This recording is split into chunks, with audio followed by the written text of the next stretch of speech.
A very good evening to all. I'm Dr. Utra Mohan, Head of IP Digital Media Team and Sub-Coordinator for IP Women's Cell Maharashtra. I'll be host for today's webinar. The topic for today's webinar is Multidisciplinary Approach to Management. The speakers for today are Dr. Jayashree Ramesh, Dr. Suvarna Ganvi, and Dr. R. Ramnarayan. We are streaming live on IP India YouTube channel. I request all to subscribe to this channel to get regular notification during our live webinars. The organizing for this IP Women's Cell Maharashtra includes Dr. Suvarna Ganvi as State Coordinator, Dr. Snehal Patel as Joint Coordinator, Dr. Nirali Sangvi and Dr. Priya Karanti as the sub-coordinators. To start with, I would like to tell about our IP digital team and social media. So the IP digital team handles the Zoom platform and the live streaming of webinars and also the social media handles of IP. So we have our profiles on Facebook, Instagram, Twitter, LinkedIn, and YouTube. I request you follow any of these pages to get regular notification during our events such as our webinars, conferences, health camps, blood donation drives, CMEs, etc. And you can follow the YouTube channel for our webinars. Our first speaker for today is Dr. Jayashree Ramesh. She is Associate Professor and HOD of Department of Physical Therapy at JSS Hospital, Mysore since 2021. Formerly, she was working in All India Institute of Physical Medicine and Rehabilitation in Mumbai. She has completed her MBBS, MD, DNB in Physical Medicine and Rehabilitation from Trivandrum Medical College. She has more than 30 years of experience in treating conditions such as orthopedic injuries, fractures, chronic pain, spinal cord injuries, traumatic brain injury, Parkinson's disease, stroke, multiple sclerosis, etc. She will be talking on the pathophysiology and the pharmacological management of spasticity.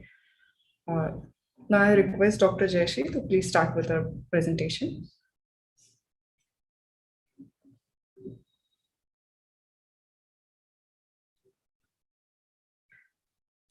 Ma'am, please unmute yourself.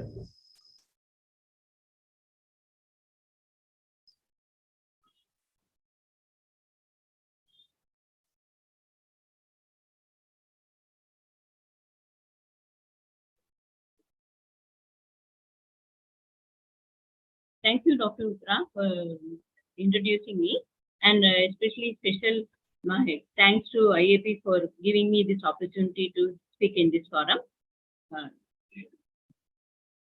Today's topic is about pathophysiology and pharmacological management of spasticity. So other speakers will be talking about the high end of this thing, especially Dr. Ramnarayan. So I will start with my presentation regarding the pathophysiology and pharmacological management.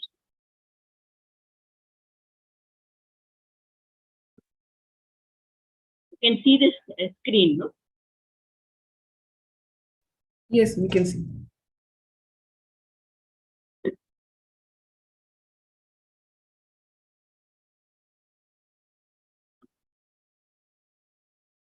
So spasticity. Spasticity actually means pull, to draw or turn. That is an involuntary velocity dependent increased muscle tone that results in resistance to movement. So this is the general definition, right? And always we all know that after a neurological injury, there is a stage of spinal shock. And before the spasticity sets in, there is a time lag. Sometimes it may be 1 week, 2 weeks, 3 weeks, 4 weeks, like that. But we also know that in neurological, especially stroke, when prolonged hypotonia after the injury, after the onset of injury, it is a bad prognostic sign. So in 1980, this James Lanz has defined spasticity as a motor disorder characterized by velocity-dependent increase in tonic stretch reflex with exaggerated tendon jerks resulting from hyperexcitability of the stretch reflex as one component of the upper motor neuron syndrome. So this is the accepted definition, even though it is 1980 definition. Then the American Academy of Neurology has also come out with a definition. I'm not going into the details. And but the latest one, which is the European Working Group definition, is the one which which includes all the clonus and all the aspects of spasticity. And regarding the problems with this definition is that, first of all, it relates only to the increased resistance to passive movement. Other features of the upper motor neuron syndrome, such as spasms, clonus, etc., are excluded. Second, non-neuronal factors. The patient may have joint contractures, passive movement difficulty. All these things are not included in this definition. And thirdly, spasticity is a motor disorder. That's the definition it states. But it is not only purely motor, central nervous system conditions are also involved in the spasticity. So there are problems with these definitions, all these definitions. So basically, the accepted one is the James Lange definition, and the spasm, that is the European Working Group definition, is basically X. Then etiology of spasticity, mainly we all know spinal cord injury, traumatic brain injury, stroke, multiple sclerosis, cerebral palsy, motor neuron diseases. Especially in motor neuron diseases, there will be a combination of spasticity with the hypotonia. Then the rare causes like neuroletharism, where there is poisoning with the legume poisoning. All these things can cause spasticity. So these are the main conditions which usually we come across with spinal cord injury and stroke and cerebral palsy with spasticity. Coming to mechanism of spasticity, don't think, look at the complicated diagram. 4 things are involved. One is a muscle spindle stretch receptor. Second is a myelinated sensory neuron. Third is a synapse. And fourth is the alpha motor neuron. So the stretch reflex has got 2 components. One is a brisk short-acting component and a weaker long-acting component, which is called as a tonic component. And when you see at this diagram, you can see the extrafusal muscle fiber and the intrafusal muscle fiber. There is a muscle spindle. It has got 2 parts, the nuclear chain fiber and the nuclear backbone. This is the theory part mainly. This we must have studied in our early physiology classes, the same thing. So the thing which we have to understand from this diagram is that the group 1A fiber, which is a muscle spindle afferent, it has got a very strong stimuli sending across. So when it is usually under control by the central nervous system. When the control is lost, the group A fiber will start sending at a faster rate and it causes spasticity. That's a simple definition of spasticity. Then when this muscle spindle stretch reflex is happening, opposing that, there is a inverse stretch reflex which is carried out by the Golgi tendon organ, and it's a Golgi tendon organ versus muscle spindle. That tug of war will go on. Golgi tendon organ will respond to muscle tension, whereas the muscle spindle will respond to the stretch. So as I said, the 1A input is very powerful. So when the muscle spindle senses a change in the length, the skeletal muscle tends to want to pull it back. That is how the spasticity happens. So soon after the central nervous system lesion, there is hypotonicity in the spinal shock.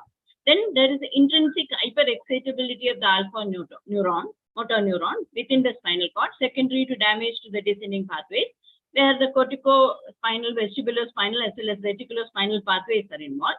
After days and weeks later, the denervation hypersensitivity happens. Alpha motor neurons lower their threshold, an increase in the acetylcholine receptors happens. Central nervous system also modifies, and there is neuronal sprouting. So all these things will produce spasticity. These are the mechanism by means of which spasticity is produced. So, as I said earlier, you can see all these inhibitions are lost, come from the supraspinal, reciprocal, range-shaw inhibition, recurrent inhibition.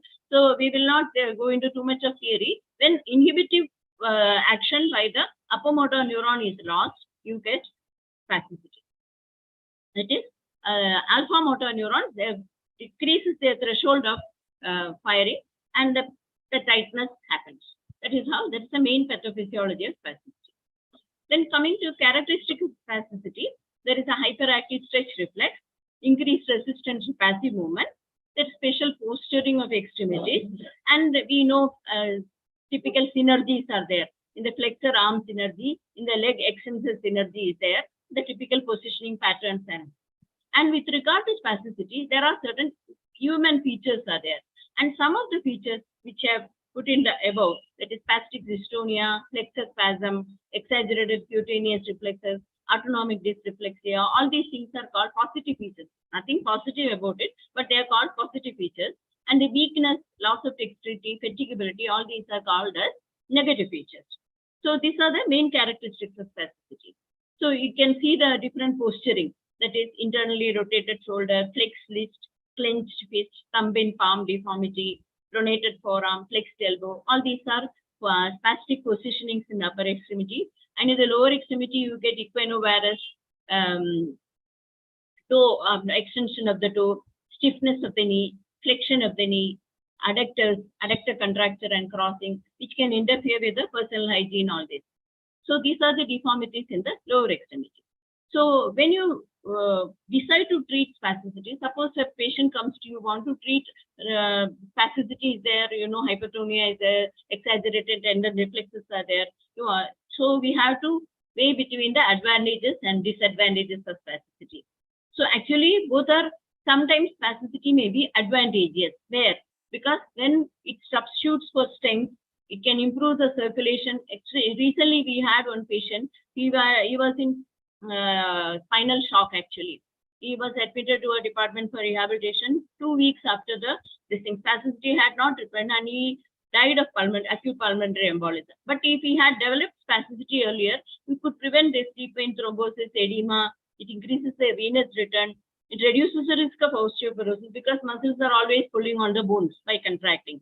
Then stability in sitting and standing, maintains the muscle bulk, and improves the functional capacity. These are many advantages are there, and side by side disadvantages are also there, because pressure sores, pain, degeneration of the joints, contractures, then muscle shortening can happen, altered body image, socially also, because the movement is not possible. All the muscles are tight means the patient is not able to move properly. It will affect sleep, it will affect personal hygiene, everything. So it is better to treat spasticity when the disadvantage. So we have to weigh the advantages and disadvantages and decide upon whether to, because I have had cases where cervical spine injury with severe spasticity in upper extremity and lower extremity, but the patient is able to walk. Sitting balance is also not there, but he is walking somehow. But in those patients, it is not advisable to knock off the spasticity. Let them continue with that, because one of the most important things, mobility is given to them, no? Because of spasticity is with a stiff knee and stiff hip, he will be walking. So little bit of, we have been giving him antispastic medications, and suddenly I said, no, we'll stop it. Let him use the spasticity to walk. So these are the decisions we have to take when treating spasticity. That is rigorously whether we should control the spasticity or not. Then regarding the assessment of scales, there are two scales mainly used. One is a modified Oxford scale, and the other one is a modified Tardieu scale. Then we have other scales for the functional assessment scale, goal attainment scale, then pen spasm frequency, how many flexor spasm patients are getting in a minute, in an hour, in a whole day. All these scales are all there, which will give us this assessment for that, because we have various armamentarium of treatment. We have medications, drugs, like Dr. Ramanwaran will be explaining to you about the various different types of sophisticated surgeries, etc. So all these things, to decide upon the treatment, these scales are very helpful. Then coming to the most important, earlier one, it was called as the Ashworth scale, and now we use the modified Ashworth scale. The only difference is that there is one more, it is more useful than the Ashworth scale, modified Ashworth scale, and more objective. And one plus, they have one more, this thing is added. So we get various gradations in the spasticity. Then coming to the Tardieu scale, we have R1 component, R2 component. This theoretically we will read it, but R1 component is the first catch during the passive movement. R2 is the slow passive range of motion of the joint. Then when you get the catch the second time during the slow movement, that is called as the R2 component. So when the R1, R2, when you measure these two angles, this it's a deciding point for giving Botox. Like whether a patient can benefit with Botox injection can be decided by doing the modified Tardieu.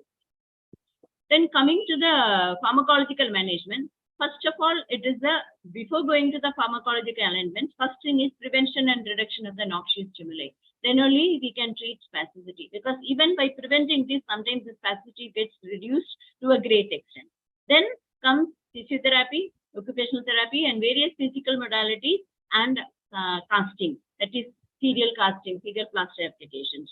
So this has got a very main important say in the treatment of spasticity, because I have seen so many patients on Monday they will complain, Monday morning, madam, I am very tight today because yesterday we didn't do any exercise. I've been resting full day. So that I know by this thing, patients themselves say physiotherapy is the most important thing for stretching exercises, and also all occupational therapeutic modification, everything is required for treating spasticity. Then comes the oral medications, which will help the physiotherapist to work better. Then injections, then orthopedic surgeries are there, then intrathecal baclofen, and the sophisticated neurosurgical treatments, which Dr. Ramnaran will be telling. And coming to the pharmacological management, the rehabilitation interventions, the first is reduction of the noxious stimuli, then positioning of the patient, then stretching and casting, then physical modalities, electrical stimulation, and so on. Everything my next speaker will be talking about this in detail. And about the reduction of the noxious stimuli, of all the things listed here, which commonly I come across is the things which are related to the urinary tract infection and catheter-related problems. These are the things which usually increase spasticity in my experience, because we have not had much cases of pressure sores and everything, but mostly these two things cause an exaggerated spasticity, which may subside after controlling the urinary tract infection or treating the catheter problem. And pharmacological intervention, there's a first, if it is a generalized spasticity, all the upper extremity, lower extremity, everything is spastic, oral agents are the best. If it is a regional spasticity, only upper extremity, biceps, upper arm component is involved, then or the lower extremity, both the lower extremities are involved, like that, then intrathecal baclofen or phenol nerve block will work. If it is a focal spasticity, botulinum toxin is the best, or phenol block is the best treatment, best option. Then the components which we have to think when treating spasticity, first, etiology, because you cannot treat the patient with a stroke, with cerebral palsy in the same manner. Both are having spasticity, but the etiology is different. Then time since onset. If it is a chronic case, it contractures and all these things, there is no use giving Botox or any other injections. So we have to decide accordingly. Then the functional prognosis, how much, as I said earlier, if the patient is able to walk, why treat vigorously? Then the support of the system in which the patient is existing, concurrent comorbidities, medical problems like diabetes, hypertension, etc. And the distribution of spasticity, which is focal, general, or regional. Then cognitive status of the patient. Then most important thing, the financial issues. No, that is botulinum toxin. Most of the patients differ because they can't afford. They can't afford to buy the botulinum toxin. Then antispastic medication, there's a long list is there. Baclofen, dantrolene, diazepam, benzodiazepine, clonidine, tisanidine, alpha-2 agonist, tolperisone, etc. And other groups which are used in some other conditions, for example, epilepsy, things which are used for chronic pain, all these drugs can be used to treat spasticity also.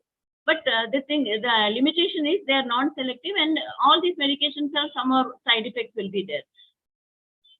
Especially tricyclic antidepressants like norepinephrine, amitriptyline, all these drugs can be used to treat spasticity. Even cannabis has been used to treat spasticity, especially patients with the brain tumor, etc., having stroke, metastasis. Cannabis has been used to treat the spasticity. Then coming to baclofen, which commonly used is one. It is gamma aminobutyric acid. We all know it's the inhibitory neurotransmitter. So it is the analog of the gamma aminobutyric acid. So it has got, we know the structure of the synapse. In the synapse, it's the presynaptic membrane and the postsynaptic membrane.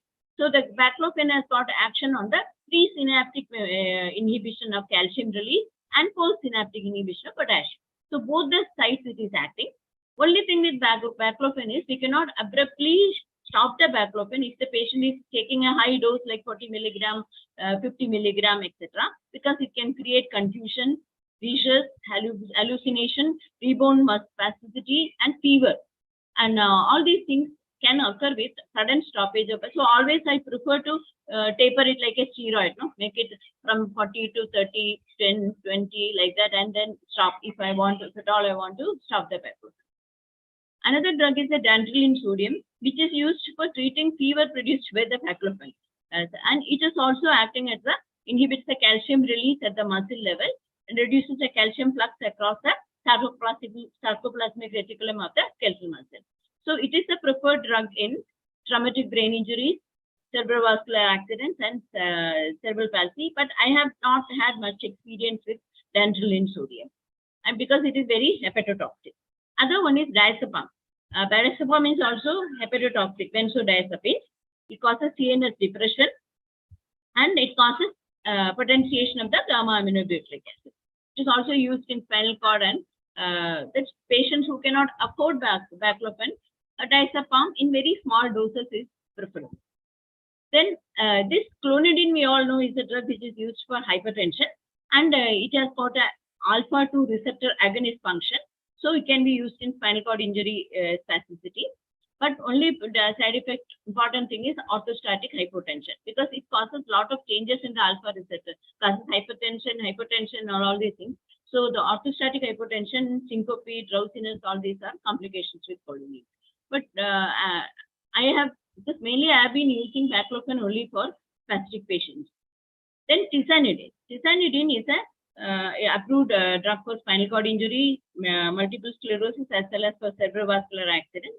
So, this alpha-2 agonist, it causes presynaptic inhibition, and it has got potency is very low. It's same as clonidine, but it does not affect the blood pressure. It can produce LFT abnormalities, sedation, nausea, etc. And this drug you must have seen, it is also used for acute spasms in back pain. In disc prolapse, when acute muscle paraspinal spasm is tizanidine is usually used. Then tolperazone is a new thing. It has come in the last 4-5 years. It has come. It's a centrally acting muscle relaxant, and it acts at the level of the spinal cord by blocking the sodium channels and calcium channels.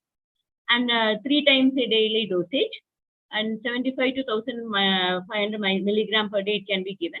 It has got few contraindications, and it is not having many of drug reactions with other drugs. That's the main advantage of tolperazone. And it's also found to be a good antispastic benefit. Then comes the skeletal muscle relaxants. We must be using this in all back pain patients, chlorosoxazone, methocarbamol, tizanidine, all these things, even including tizanidine, they can be used in the spasticity also, but they're used, that's why I put a question mark there, because they are all peripherally acting muscle relaxants, and the spasticity is more or less a central mechanism. So all these may not have that much effect in reducing the spasticity. So that finishes our oral agents. And coming to injections, mainly chemical neurolysis. 4 things are there. One is lignocaine or bupivacaine is used as a diagnostic block to the muscle or the neuromuscular junction or to the nerve to find out whether all the other injections will work or not. But I have been using lignocaine for reducing spasticity, because all my physiotherapists usually tells me, madam, if you give lignocaine, next day my exercise is easier. So lignocaine or bupivacaine is a little bit long acting. It can be given, and if you know the surface marking of all the motor points in the muscles, especially in the lower extremity, it is useful. Then alcohol injections, phenol injections, and botulinum toxin injections can cause, it's a chemical agent used in reduction of spasticity. About phenol and absolute alcohol, only 5 to 7% phenol is used, motor point block. Absolute alcohol, the thing is, it is very painful. And the phenol causes non-selective destruction of the axons and myelin. It is used in local spasticity, and the duration of action will be about 3 to 6 months. The only thing is, with phenol, you get the dysaesthetic pain will be there.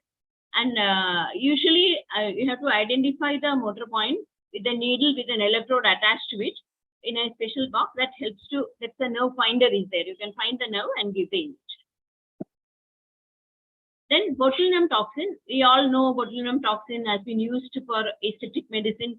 It was first isolated in 1920 and 1989 FDA approved, and re-engineering was done in 97. In multiple areas where facial reconstruction is required, Botox has been used. But the botulinum toxin, it is usually initially it was approved for strabismus as well as blepharospasm and cervical dystonia and facial dystonia, etc. And it prevents the acetylcholine release at the neuromuscular junction.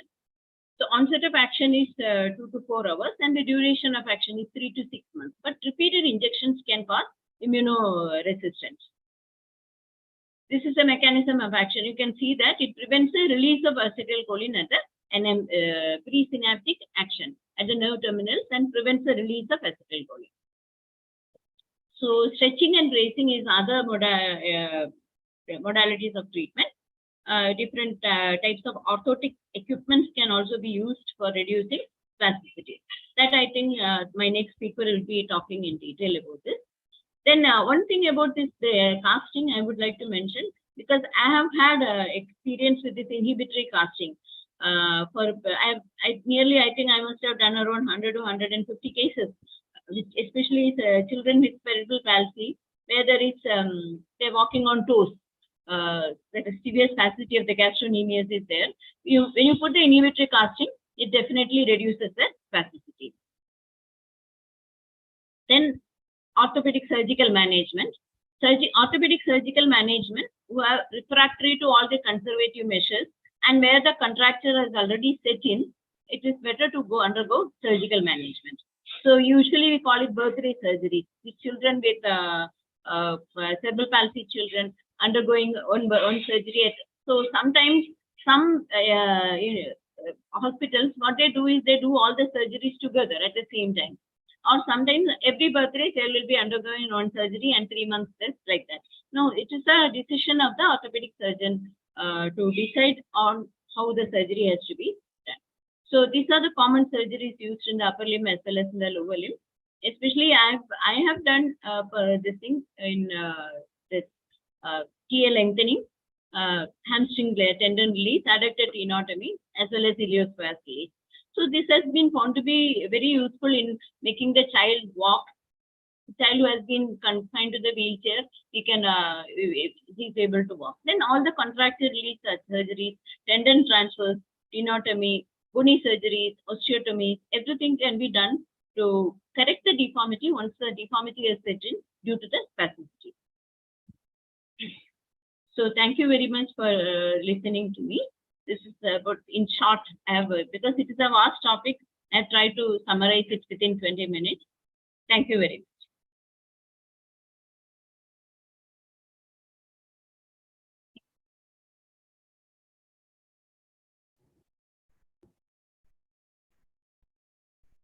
Thank you very much, ma'am.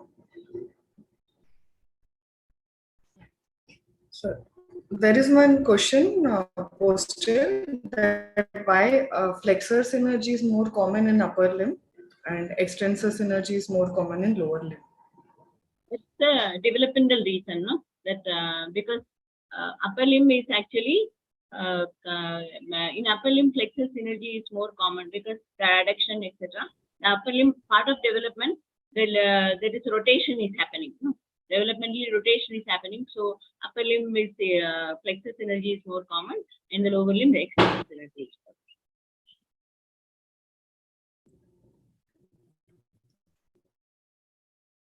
common. Jayashree. Now we'll go ahead with the next speaker. So if there are further questions, again we can get into it later. Okay. So our next speaker is Dr. Suvarna Ganvi.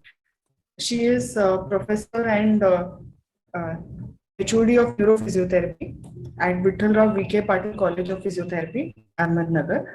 She has completed her BPT and MPT in neurology from Government Medical College, Nagpur. She has done her PhD, PGDR, Fellowship in Neurorehabilitation, Fellowship in Medical Education, Postgraduate Diploma in Epidemiology. She has more than 25 years experience. She is an approved PhD guide member of G and PG Board of Studies, Faculty of Allied Health Science at Maharashtra University of Health Sciences, Nashik. She'll be talking on the physiotherapy management topic, spasticity. I request Dr. Suvarna to please take over.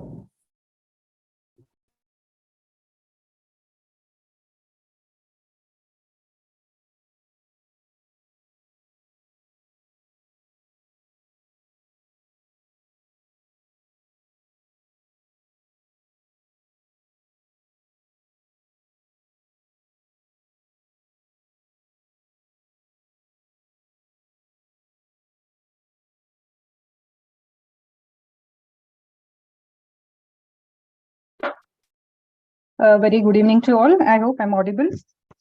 And thank you, Dr. Jayashree Madam, for giving a lucid presentation about pathophysiology and pharmacological management.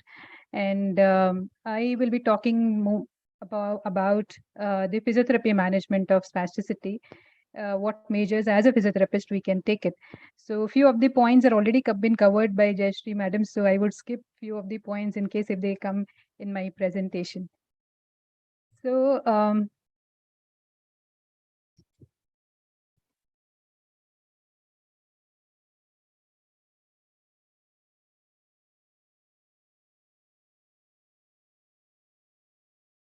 So the outline of my presentation is that at the end of the session, the participant will be able to describe the rationale for choosing the correct physiotherapy treatment. I will be talking in brief about the assessment of spasticity, that is different methods and tools that are used by a physiotherapist, and what are the different treatment approaches that are available. Primarily classified into three types, that is neurophysiological, instrument-based, and functional approaches. And how do we use the evidence to select the appropriate treatment for these patients with spasticity? So as Jayashree Madam has already talked about the definition of spasticity, but briefly, the spasticity is defined as the motor disorder which is characterized by velocity-dependent increase in tone, which is felt during the passive movement to be done by the therapist. So as far as the physiotherapist is concerned, there are two primary implications of the spasticity. That is, there is a tendency of the muscles to remain in a shortened position for prolonged periods as a result of spasticity in one group of the muscles. And the attempted movements of the joints are getting obviously restricted because the muscle is not able to lengthen, the muscle is not able to relax, and the muscle tries to remain in a shortened position.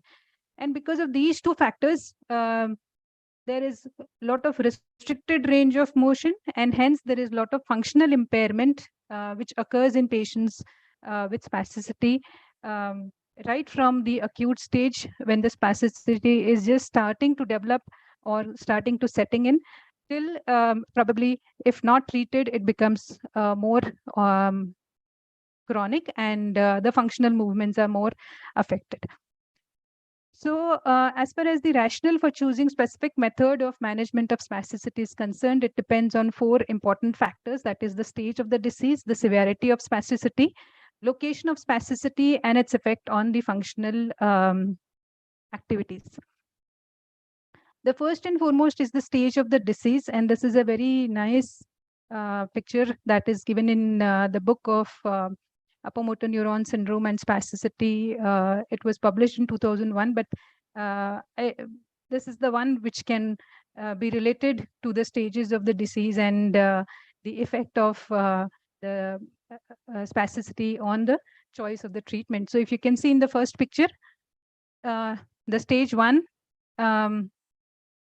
in which there is a spastic muscle, but there is a dynamic contracture, and primarily the choice of treatment is the physiotherapist and physiotherapy and orthotics. In the second picture, when the condition becomes little worsened, there is a shortened muscle, and there is the contracture that might start to develop, or there is a fixed contracture, and then the lengthening of the tendon, which will need to be done. And if the condition still remains untreated and it gets worsened, then there's a spastic and short muscles, and there's a torsion of the in the bones, and there is a joint immobility, and when the tendon lengthening and rotational osteotomy needs to be done. So the treatment of spasticity primarily first depends on the stage of the disease. Secondarily, it depends on the severity of the spasticity. So how do we grade the spasticity? How do we decide whether it is a severe spasticity or a mild spasticity? And primarily, it is decided on clinical measurement by using the most commonly used outcome measures, that is the Ashworth scale. And this was devised by Ashworth in 1964.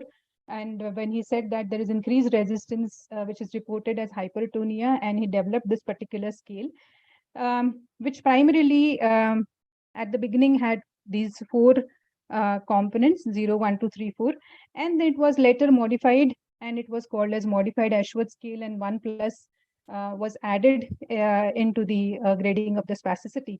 But then it later again got modified, and it was called as modified Ashworth scale, wherein again the 1 plus was removed because there was disagreement on the 1 plus grade.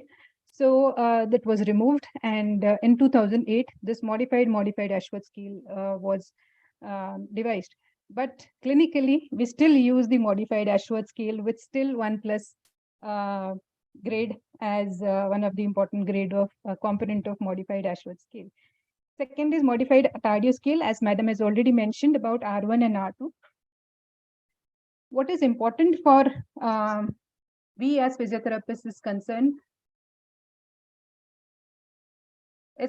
is the difference between the R1 and R2, which is the resistance to the fast passive movement and resistance to the slow passive movement, the first catch that you get on doing the slow and fast passive movement. And if there is a large difference between R1 and R2, it would indicate more of spasticity, whereas if there is a smaller difference between R1 and R2, that is the resistance felt or the catch felt during the fast passive movement and slow passive movement, if the difference is small, it would indicate more of contraction. So we need to decide, depending on the difference between R1 and R2, what would we like to do, what treatment we would like to give to the particular patient. Apart from these two clinical outcome measures, there are instrument-based assessment tools that are used, one which is called as the myotonometer, though not very commonly used in the routine clinical setting, but it is very commonly used as far as the research purpose is concerned. This myotonometer objectively assesses the muscle stiffness and application of multiple short impulses to the muscle bulk through testing probe of the device. Another instrument-based tool that we use is the H reflex, which is primarily recorded from the soleus muscle, and which is also one of the important objective measure of assessing the spasticity.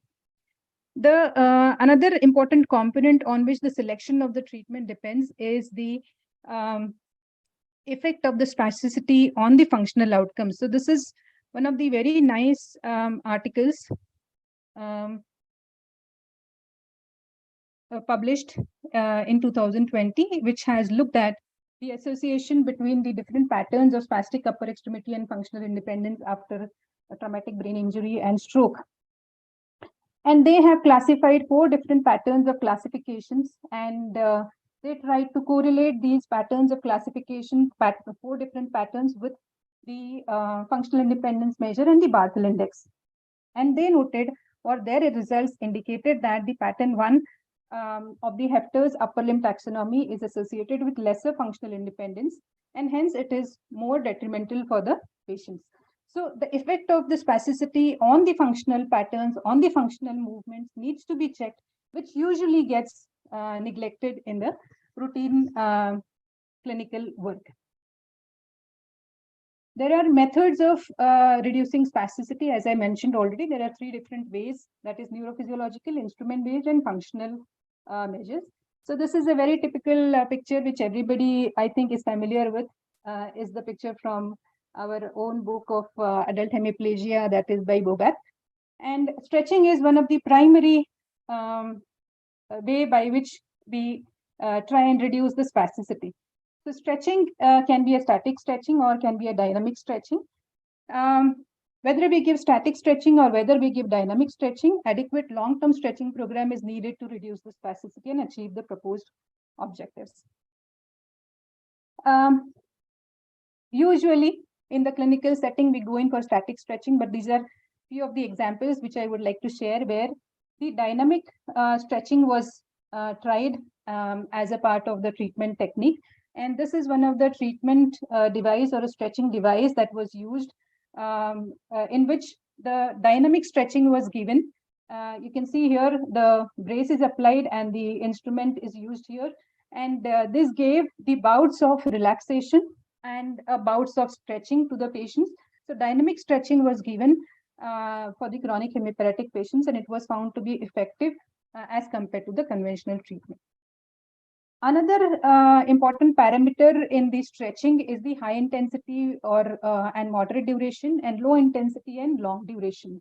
So usually there is a conflict or there is a confusion as to how we should give stretching.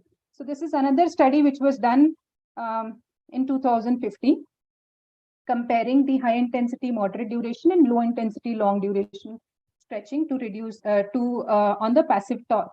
But this particular study was done on the normal individuals, and probably the similar kind of study can also be done in patients with spasticity, whether it is because of stroke, whether it is because of traumatic brain injury.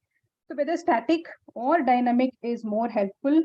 So there was this systematic review that was conducted in 2021, and it showed that there is no conclusive evidence about the effectiveness of stretching in terms of treating spasticity or range of motion. And hence, this opens up the doors to the academicians, to the clinicians, that more robust study methods can be used to assess the effectiveness of stretching. Second is the myofascial release. That is, the movement dysfunction may be caused by changes in the connective tissues, and myofascial release is very commonly used for treating patients with spasticity. Another approach that is used nowadays is myofascial release with the functional patterns. So for hand, for example, the myofascial release along with by using the tennis ball is given to reduce the spasticity. Then everybody knows about the roots approach. There are inhibitory techniques which reduces the tone by using the light joint compression, slow rocking movements, and end range stretch, which are given in the in our books. Icing is also given, but there is very limited evidence as far as the roots approach is concerned. Methods of reducing spasticity, instrument-based. Everybody knows about the TNS that is given for the electrical transcutaneous electrical stimulation, which is given to the antagonist muscles. And usually there is a debate as to for how long you should give the TNS. So this is one of the very nice article in which they have compared the amount of application of TNS, and they have given 30 minutes and 60 minutes of TNS for reducing the spasticity. And they have shown that longer duration application for the reduction of spasticity is recommended. Another instrument-based approach is the electromagnetic stimulation,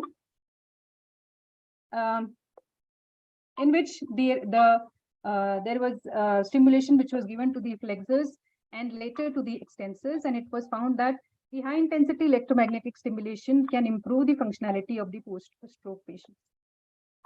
Dry needling is again one of the important upcoming area for the reduction of spasticity, and even a single session of dry needling therapy has shown to be effective in reducing the spasticity. As far as functional based approaches are concerned, most important is training of the appropriate muscles. So when we are giving treatment to the patients with spasticity, we usually forget about, or we usually neglect the training of the muscles, which requires the activation. So the training of the appropriate muscles needs to be done along with the neurophysiological or instrument-based approaches. Elimination of the unnecessary activity, that is learning to control the muscles eccentrically during the task performance, which will be is also particularly useful as it involves the patient's learning to decrease the muscle activity. Another important aspect about the spasticity is the soft tissue contracture that gets developed over a period of time. So diligent prevention of the muscle contracture is very important, not only because the muscle length is necessary for optimal function, but because of the relation between the spasticity and contracture. That is, if the spasticity is not treated, it would lead to the contracture. So you can see in the picture that the person is trying to do horizontal abduction, trying to stretch the pectoralis major muscle, and then the patient is asked to do it in a gravity eliminated position so as to maintain the length of the muscle. So in summary, the physiotherapy management of spasticity is a multi-pronged approach, and rationale for choosing a treatment option requires accurate assessment. Stage of the disease and severity impacts the choice of treatment, and effect of spasticity on physical activity needs to be taken into consideration.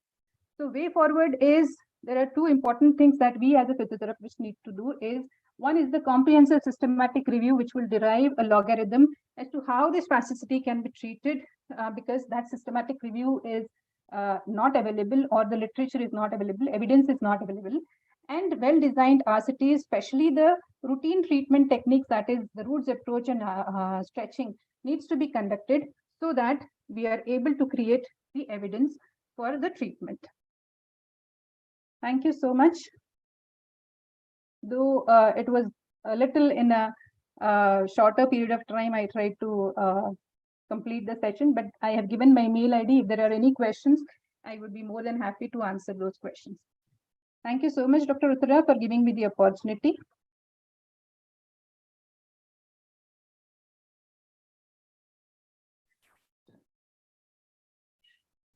Thank you, Dr. Suvarna. Any questions from the audience to Dr. Suvarna? Then we can ask her. If you have any questions, you can post them in the chat.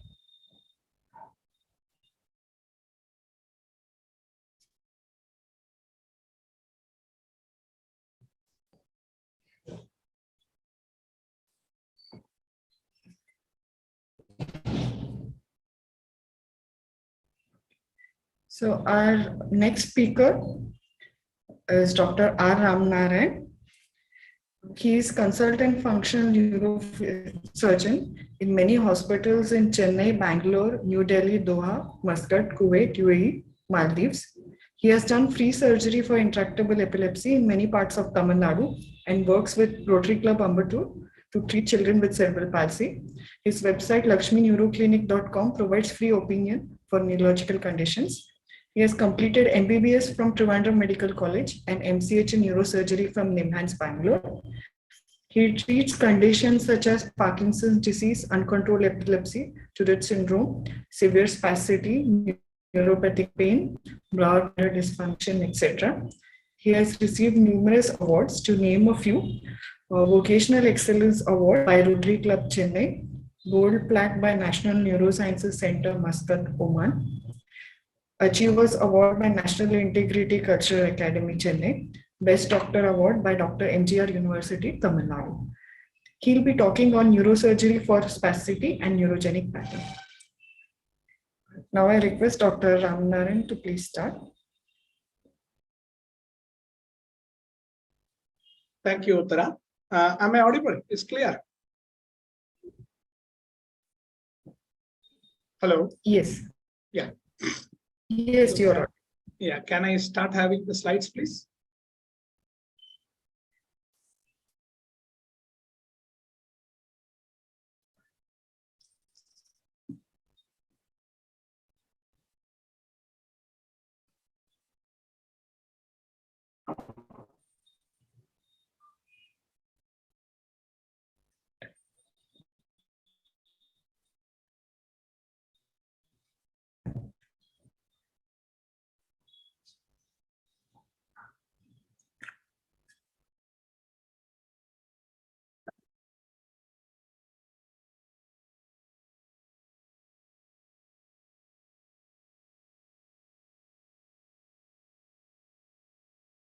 Yeah, thank you. everybody can see the slides? Hello? Yes. Yeah, okay, so we go ahead. Thank you, Uttara, for this opportunity. And, most of the things has already been talked by my colleague, Dr. Jayasri, in great detail. But I'm just explaining the finer points of the surgery, which can be done for spasticity and also neurogenic bladder, because neurogenic bladder is always a big problem that all of you face in your day-to-day practice. And, there's very, very less answers for this. At the outset, I would like to mention that, my treatment is only at the end of the spectrum. It is not at the beginning. It is not for everybody. Whenever a patient with spasticity comes, you should go to the physiotherapist and all these other people. And then only if nothing works out, and if over a period of time only they should come to me, because mine are all very complex surgeries and is not always the first option for anybody. Can I have the first slide, please?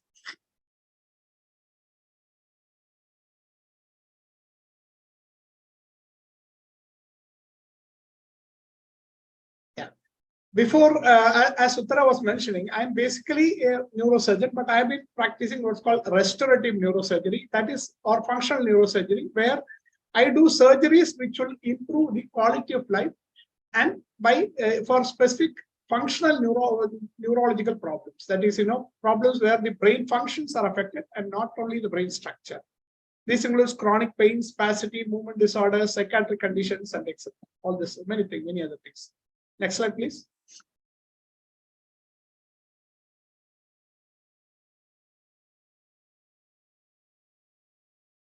Next slide, please. Tra.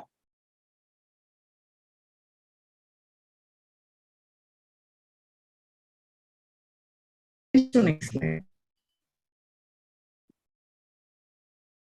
Yeah, of course. Now, all of you know all these things. What is spasticity? It's a motor disorder characterized by velocity-dependent increase in tonic stretch plexus, and it is assessed by clinical examination. And we have always been taught from our MBBS days that was the clasp knife feeling. But unfortunately, now nobody sees this clasp knife, so we can't explain that nowadays.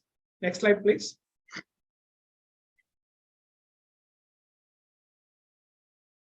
Next slide, please, Uttara. Yeah, the common conditions, again, Jayasri has already gone through all this. Cerebral palsy, hypoxic encephalopathy, brain injury, multiple sclerosis, head injuries, spinal cord injuries, stroke, and many other neurological conditions. Next slide, please.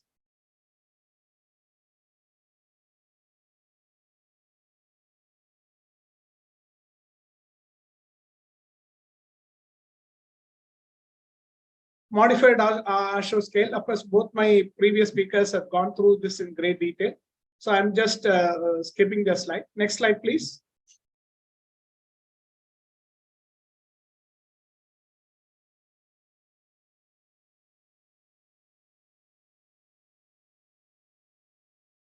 Or how do you manage? Again, this has been gone through by great detail by both my colleagues here. But the usual things are physical measures, stretching, positioning, all these things, electrical stimulation. And finally, if none of these work out, we go for surgical, neurosurgical options. Next slide, please.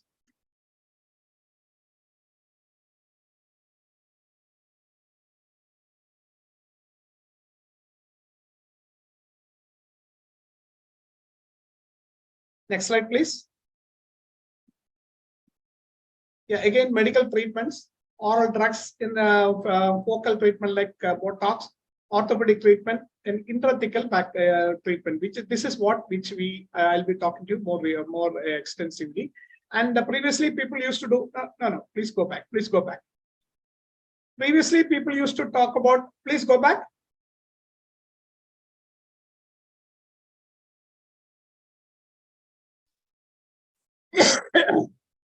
Please go back. Yes, I've changed the slide. I think it's loading slow. Oh, okay. Yeah.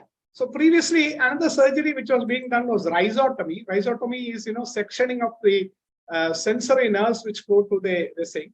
Rhizotomy is now not practiced because the problem with rhizotomy is that the complication rates are very high, up to 50 to 60% complications. And the results may not be as great as it can be expected. But in those patients who benefit from the surgery, the results are very good. But unfortunately, nowadays it's very risky to practice rhizotomy, so we don't do much this case. Next slide, please.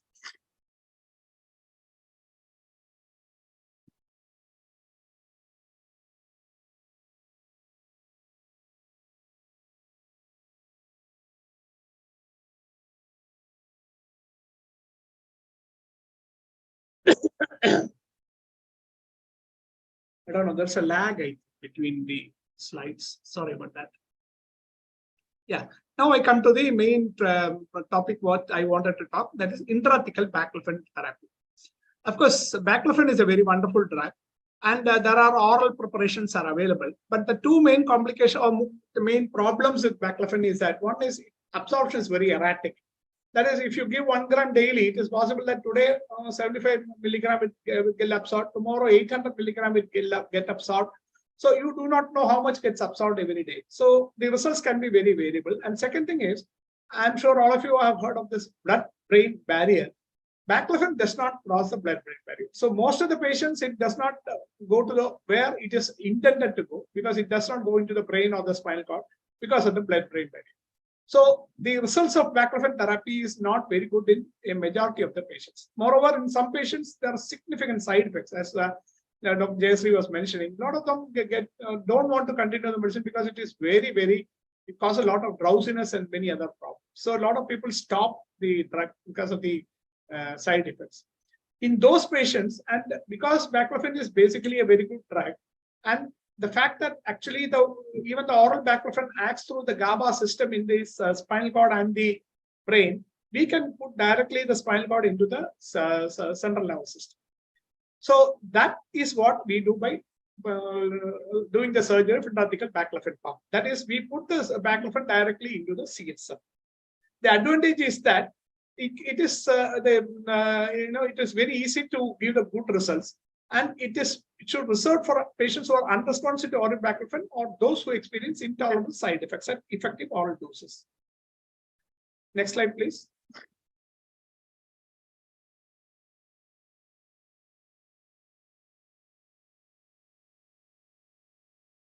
Yeah. The advantages is that it minimizes the amount of drug that is needed to be effective. Because, to my knowledge, our physiatrists use about 30 to 40 milligram per day for good effect. But here you need to give only in microgram doses, that is 25 to 50 micrograms. And it is very effective because, it is actually acting directly on the target areas. There's no problem with loss of efficacy everywhere. And second thing is, any medicine you take, suppose you have somebody has a headache and they take a paracetamol, it takes about half an hour, 45 minutes for the drug to become active. And then the effect may last probably 3-4 hours. After that, the headache or the fever comes back again. We all know that. I'm sure we all have experienced this thousands of times in our lives. So, but the advantage of this intrathecal baclofen is it is 24/7, 365. So it doesn't have any problems with in between the two doses, because it is continuous. And moreover, because it does not come out of the blood-brain barrier, it eliminates or limits the common undesirable side effects associated with oral medications. The main advantage is that you can adjust the dose based on the requirement of the physiotherapist and the physiatrist. If they say you want to reduce the dose, you can reduce the dose. You can increase the dose. You can do whatever which makes them comfortable and the patient also comfortable. And then the question comes, is it useful for everybody? As I said earlier, no, it's not useful for everybody. And we have a long selection process. The initial, of course, there are some processes which we do, which I am not going into the details because it's too technical. But the most important is that the patient should have grade 3 or grade 4 modified Ashworth score. Grade 1 and 2, we generally don't want to operate because, they don't need a major surgery. Second thing is, if for some conditions I will recommend the surgery immediately, but for some other conditions, like say spastic hemiplegia, stroke spastic hemiplegia, I give them 6 months. Give them 6 months for the physical therapy to act, because some patients may not need the surgery at all. even after 6 months, there is still severe spasticity, then only I advise surgery. Like that, so many criteria, selection criteria which are used. And then the most important selection criteria is what's called a trial injection. That is, I do an LP and put 25 to 50, usually 50 only, because in Indian patients, 50, more than 50 can be problematic. So usually 25 to 50 microgram, it's microgram, please remember. I put into the CSF and assess the patients. The assessment is also done systematically, and it is usually done by a physiotherapist. Initially, the Ashworth scale is done. Then I do the injection. Then the same is repeated every 4 hours, every hour for 4 hours. The reason is that the studies have shown that the CSF half-life of baclofen is only about 2 hours. So what will happen is, by about 2 hours, the patient should have very good reduction of spasticity. And by the end of 4 hours, the spasticity should have started coming back. So this gives me double confirmation. Next slide, please.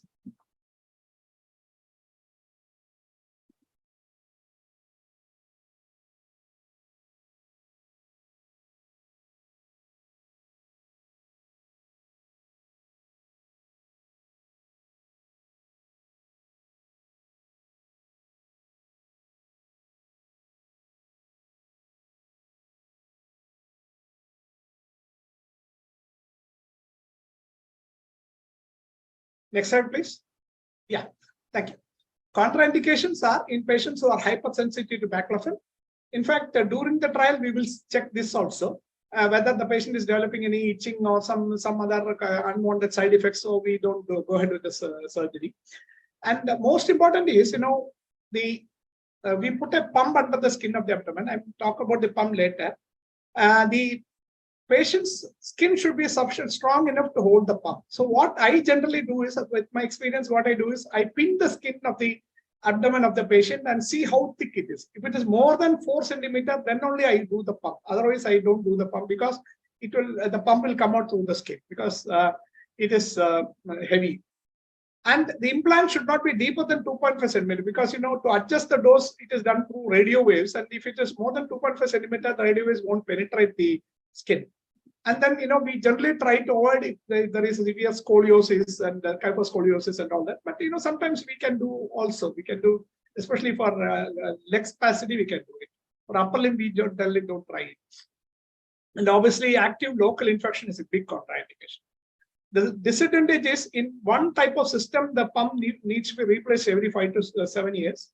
And obviously, there are surgical complications like bleeding, infection, and all. Next slide, please.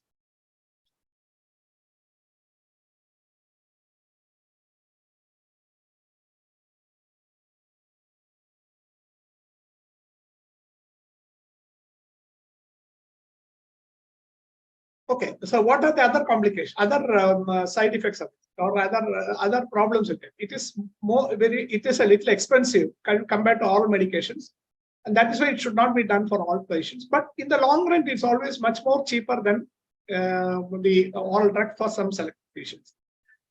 Works best for treating leg spasticity rather than hand, arm, or upper limb spasticity. But by practice, we have been able to do for a good number of cerebral palsy children, and even quadriplegic children, where we have been able to get the upper limb also back into action. Next slide, please.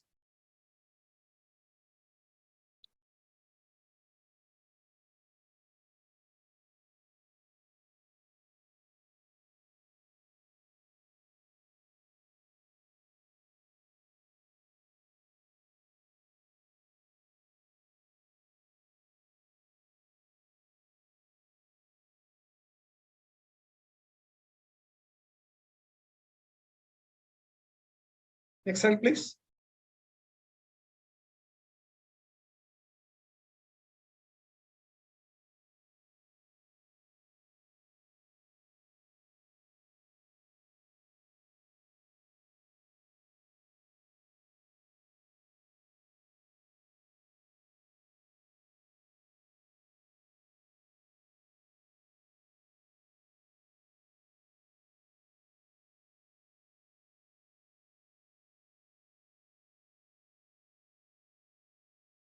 Hello, Tara?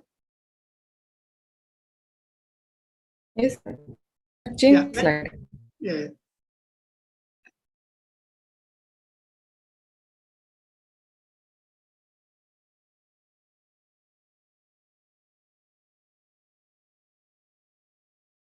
Yeah, thank you.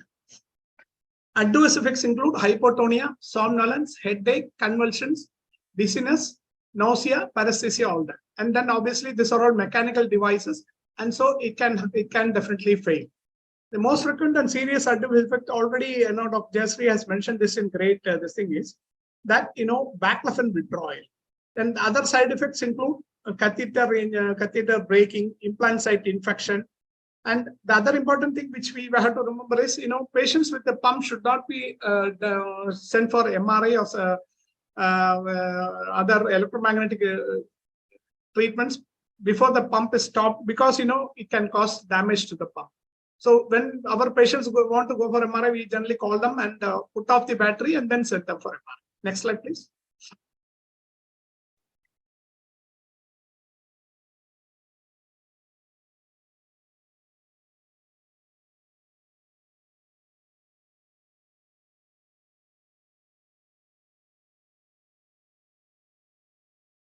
Yeah, as I already said, abrupt and Dr. Jesse mentioned, abrupt discontinuation of intrathecal baclofen causes high fever, altered mental status, exaggerated rebound spasticity, and muscle rigidity. And in rare cases, advanced rhabdomyosis and multi-organ system failure and death. Prevention of abrupt discontinuation of intrathecal baclofen requires careful attention to programming and monitoring of the infusion system, and pump refill scheduling and procedures. Patients and caregivers should be advised of the importance of keeping scheduled refill visits and should be educated on the early symptoms of baclofen withdrawal. Special attention should be given to patients at risk, especially spinal cord injuries at T6 or above levels and people with communication. Next slide, please.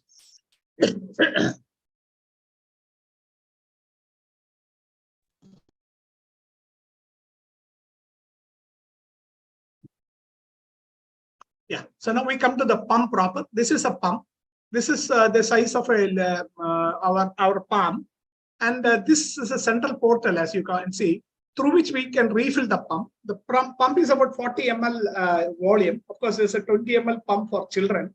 Adults is 40 ml. And this is a catheter which goes into the through under the skin into the CSF. So everything is under the skin. So everything is obviously stability is maintained. And this is just a pictures of the various connections and all those things which you use to insert the catheter into the CSF. Next slide, please.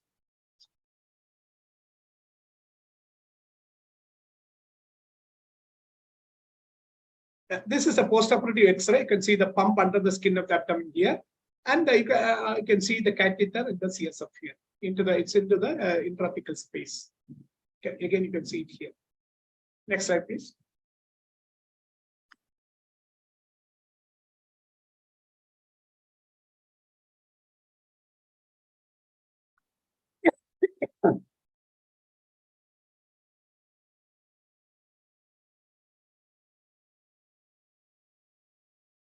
Yeah, this is another patient. Here, actually, there's a cerebral palsy, a small child, as you can see.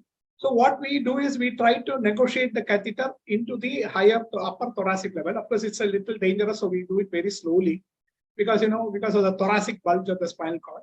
So we slowly push the catheter into the up to the upper thoracic level, and this will help in controlling. We see here it is actually almost up to T7, T8. It is there. So it helps in control for upper limb spasticity, like in cerebral palsy and all that. We do this technique, and then obviously this pump in the lower limb. Yeah. Next slide, please.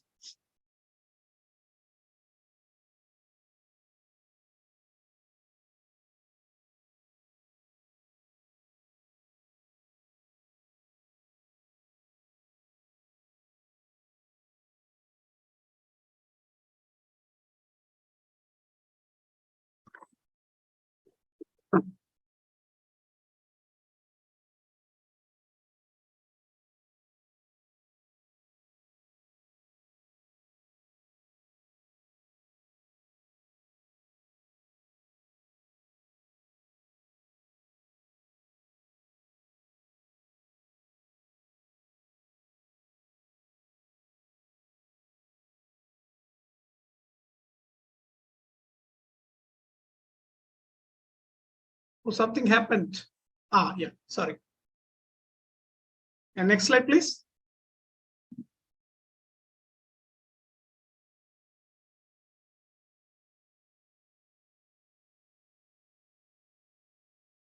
Yeah. Now I come to the second portion, the neurogenic bladders. Why is a bladder unique?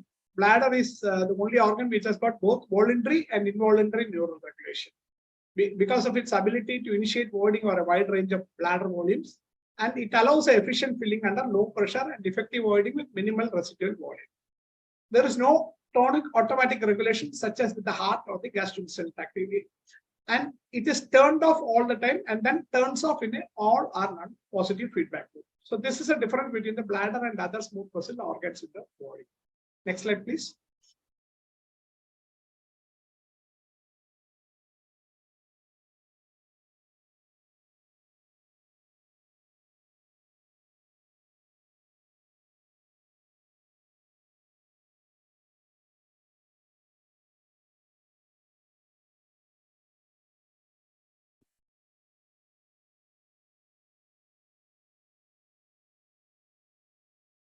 Everything is gone. Yes, sir, 1 minute. Just I'll reshare the presentation. Can I do it more from my side now? Because it will be to go back. Okay, you do it. I don't know, some problem there, no? It's very late. Yeah, next slide.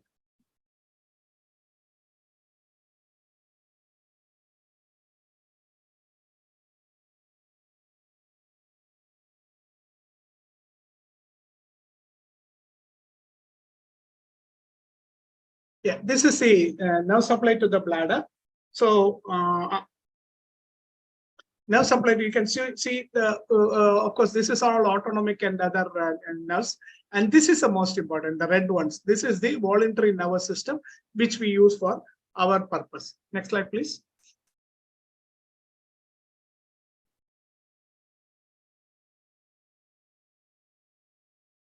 Yeah. This is just again showing the same picture in a more physiological way. As we all know, the S2, S3, and S4 are the main nerves which control the bowel and bladder. And then there are higher controls: the cerebral cortex, the pontine maturation center, and the lumbosacral spinal cord. These are the main controlling centers. Next slide, please.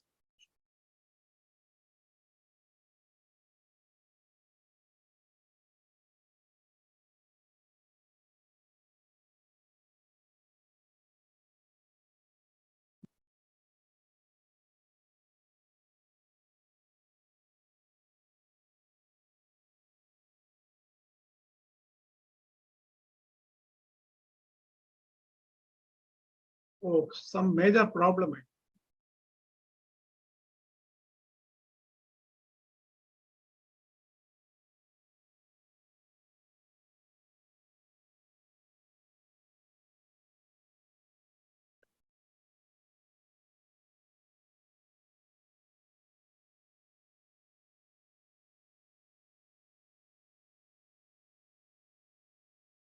Oh, this is too bad. Yeah, next slide, please, Sutra.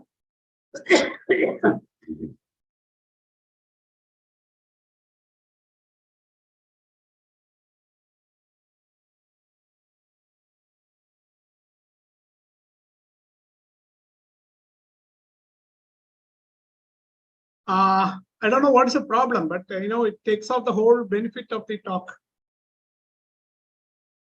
So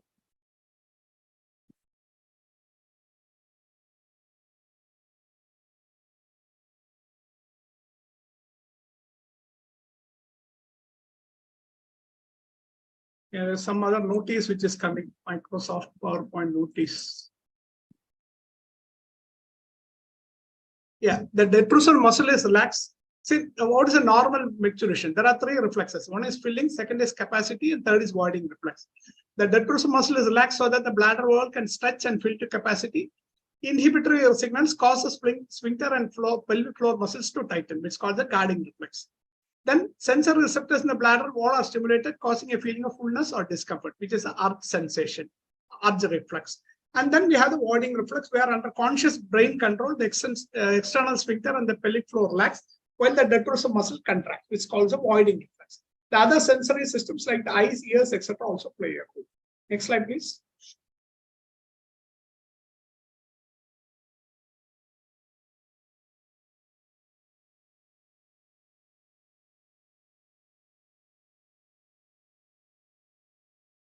Yeah, this is a pathophysiology. I'm just a few sentences. Misplaced sensory signals, increased sensory input and abnormal C fiber transmission, abnormal utilization of primitive voiding reflexes, and abnormal loops. All this can cause voiding dysfunction. Next slide, please.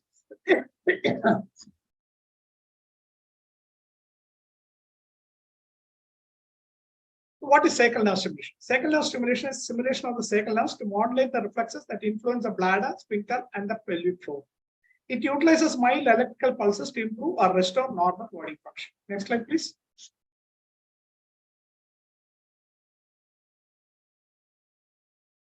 Yeah, what are the indications? The best indications are in patients who have failed or could not tolerate more conservative treatments.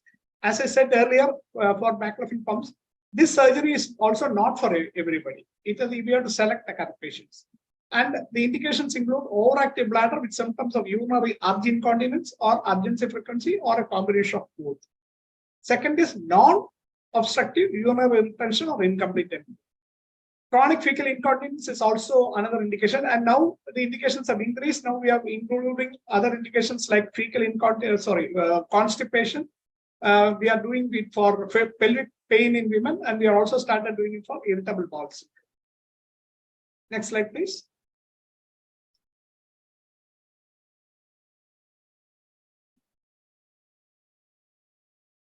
The contraindications is that it is not intended for patients with mechanical obstructions. So because you have to always, especially in males, you have to ensure that there is no prostatic hypertrophy or urethral stricture in other patients.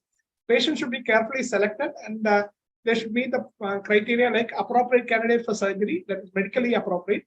They can easily operate the system because we give a most to the system to the patient and ask the patient to control the battery using the most. So the patient has to be trained to use the system, so it's very important.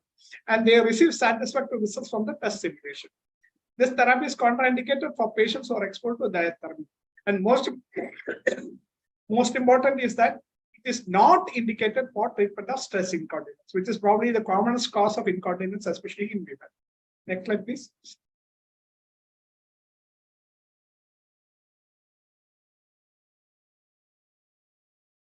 Adverse events, pain at the site, numbness, nerve injury, lead migration, technical device problems, infection, all these things. But these are all very, very, very rare. Next slide, please.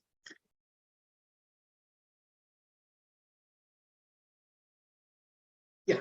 So just like I mentioned about the baclofen pump, here also we don't offer the surgery immediately. We always do a trial stimulation. That is, the trial stimulation process is, as I'm explaining, first we ask the patient to do what is called a voiding diary. Voiding diary is like our intake output chart we use in our general wards. That is, the patient has to measure how much intake here, what fluid intake he has taken, and exactly how much he has passed. It's like a timetable. And this voiding diary, in my pattern, I put it for 5 days. And on the 6th day, I do the trial. That is, under local anesthesia, I put an electrode on the S3 foramen. Of course, I'm not going into the technical details of it. S3 foramen, and I try to stimulate. Okay, and during the next slide will show what I should find out when I'm stimulating. If I get all the 3 symptoms, the 3 symptoms are, first is the patient should feel some parasitic sensations in the scrotal perineal area, or it's a female in the vaginal area. And then there should be puckering of the anal muscles. And finally, there should be a movement of the toes or even the whole foot. In fact, if anybody is interested, I can share with them videos of this trial. I have not put it in here because of the time constraints. And then, after that, once we put the electrode there and connect it to an external battery and send the patient home and ask them to continue the voiding diary for 5 days again. Same pattern.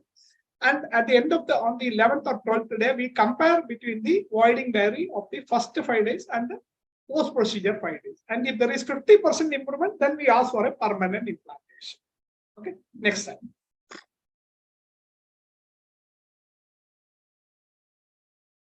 And this is a voiding diary. This is how the patient is asked to measure intake and output and put it properly. This is internationally, it's a free chart and it's available in the internet. And this we ask the patient to download and keep it with them. Next slide. This is the electrode. As you can see, this is the the electrode has got 4 contact points which will stimulate the nerve, and the rest of it is plastic. So there's no unwanted stimulation. And these are what is called tines. These are all like brushes, which will fix onto the pelvic fascia so that the electrode does not move. Next slide, please.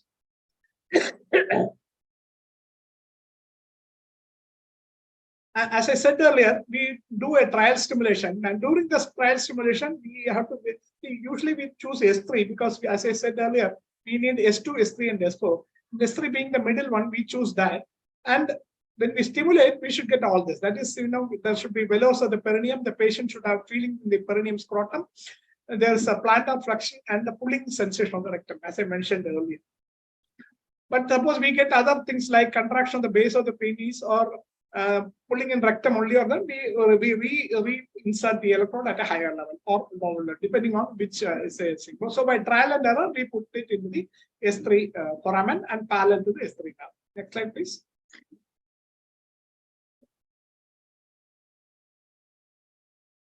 This is how it looks like. This is of course, the sacral bone. This is S1, S2, and S3 foramen. This is the S3 nerve, and we put the electrode parallel to the S3 nerve. Next slide, please. This is how it looks like in the postoperative X-ray. So sometimes we do only one side, sometimes we do both sides, depending on the patient's duration of the illness. This is how it looks like. This is the electrodes in the S3 foramen. Next slide, please. Yeah, thank you. Thank you very much.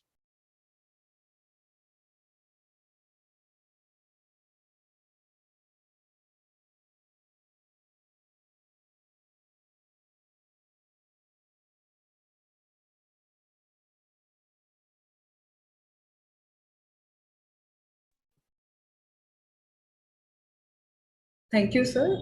If there are any questions from the audience, you can post them in the chat.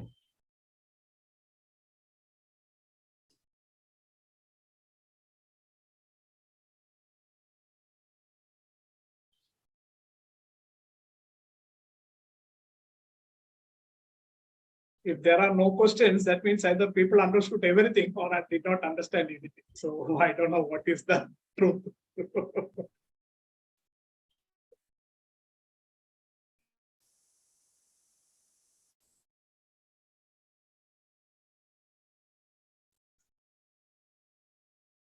Unfortunately, some technical problem, in between the slides were not coming as fast as they.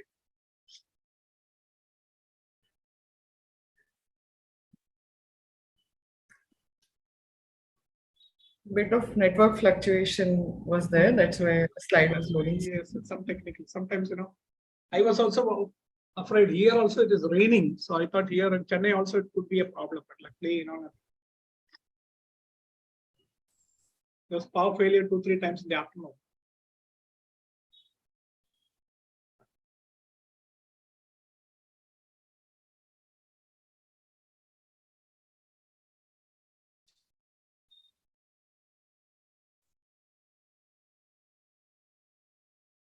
I think nobody has any questions.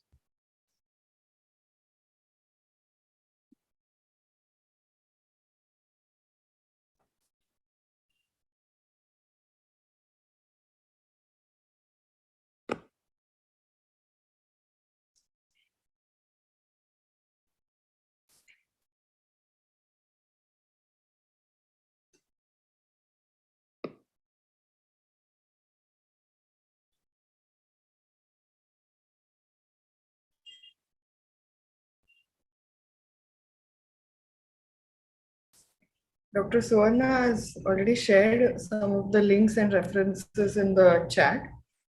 Those who have not seen it can go through it.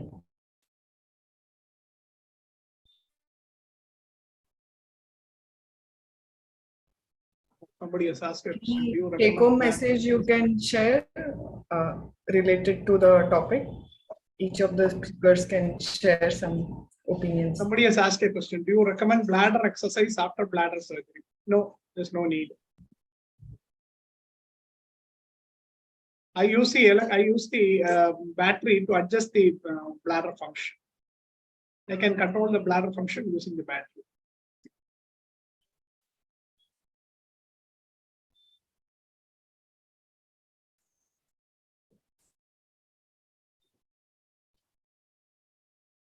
But of course, we didn't mention here, but in pelvic pain, we recommend exercises for some patients because one of the reasons maybe the pelvic, especially in some ladies, especially I operate outside India also. And some of them they have a lot of children, so there is there we address pelvic floor exercises, but not in routine cases. What are the chances of there's a need for resurgery for reduced stress?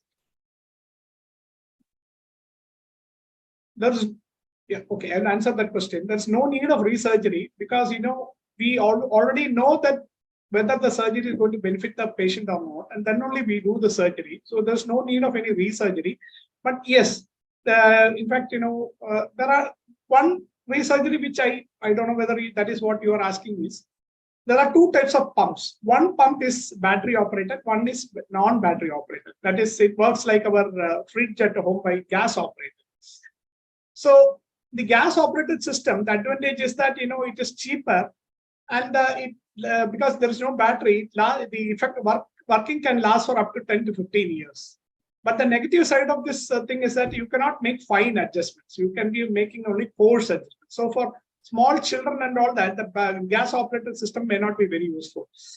The battery operated system is, and second thing is the gas operated. This thing is, you have to refill the pump every 2 months, 3 months. Repeatedly, you have to refill the pump because it can work that way. The battery operated pump is much more costly, but you need to refill probably once a year or so because you refill only baclofen there and whole 40 ml is baclofen. But the negative problem is the pump works only as much as the battery's life is. And we all know that there is no permanent battery. Every battery dies off after some time. So it is not useful for some patients. But then, it is technically very effective. The dosage adjustments is much more finite. You can manage up to even 10 microgram and all. Whereas the other pump only very coarse adjustments can be done. Okay. Okay, another question has come. I think now only people are coming up slowly. I think connection problems everywhere. Okay. As if any care done after sacral nerve stimulation? No care is done after stimulation.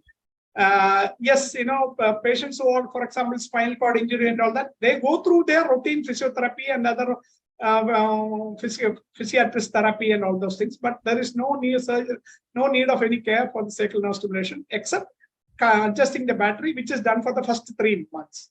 So it takes some time for each patient. It's highly individualized. So each patient requires about 3 months for adjusting the dosage or the volume of current. So we usually tell patients, give us 3 months. Some patients don't require first time itself, they do very well. But some patients, we have to repeatedly change the current, change the parameters and all that. Of course, these are all too technical, so that's why I didn't go into the details. But if anybody is interested, they can contact me directly. I'll be happy to explain to them. We generally don't do anything after the sacral stimulation because, most of the things which are problematic before the stimulation are taken away, like a full-time catheter and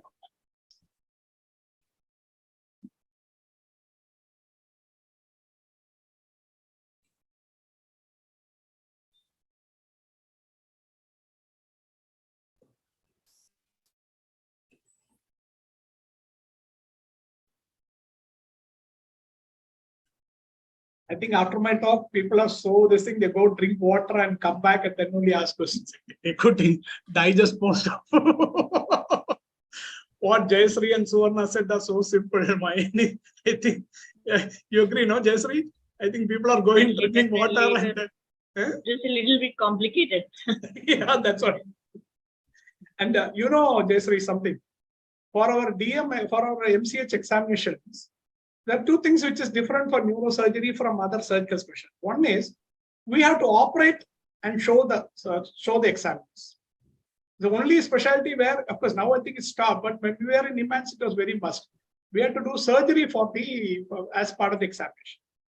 And then second thing is, there is always a neurologist and a neuroanesthetist as examiners. And if we get a bladder involvement patient, we generally tell the examiners, okay, sir, I'll come after 6 months. So let us not bother with me. You don't bother me too much because you will fail. The bladder is so complex that you know that. Invariably, many times people say, okay, patient has bladder involvement, that neurologist will, he will dance on your head so much that you tell him, sorry, sir, okay, I will come. If next time you don't come, sir, I will come after 6 months. Okay. Thank you very much, Sir. Thank you, ma'am. Since there are no further questions, we'll wind up the session. We've shared a feedback form link in the chat, so you can share the feedback of this webinar through that link. Now I request Dr. Nirali to please share the vote of thanks. Good evening. My heartfelt gratitude to Dr. Jayashree ma'am, Dr. Suvarna ma'am, and Dr. Ramnarayan sir. It was a wonderful insight for all of us, and it was genuinely a very great learning for the topic that was covered. And it was a new thing because it was holistic approach that we took. And I would also like to convey our gratitude to our entire Maharashtra state team, our national head Ruchi ma'am, and Sanjeev Jha sir, and definitely the participants for making our webinar and sparing time. So thank you everyone, and thanks. Thank you, sir. Thank you. Thank you. Yeah, thank you, ma'am. Thank you, sir. Thank you, Jayashree ma'am. Thank you, sir. Thank you, madam. Active session, and I also learned a lot. So thank you so much. Thank you, Dr. Suvarna, Dr. Jayashree, and Dr. Ramnarayan. It was a wonderful presentation, a lot of new things we could learn. Thank you. One second. So, Suvarna, I would suggest that, you being a teacher, I would request you to at least mention that these things are now available in India. And these are all internationally approved procedures. Both these are approved by our even our CGHS and ESI and all that. And obviously, they are all US FDA and European Commission approved procedures. So I would be happy if you can share this knowledge with your, upcoming future physiotherapists also. Because some of patients, of course, not everybody, but some selected patients will definitely do well after these procedures. Sure, sir. I will share. Okay. Thank you. Thank you, sir. Nice. Thank you very much, sir. Bye. Thanks to everyone. Inviting me. Have a great day. So I wish you all the very best. Thank you. Bye. See you soon.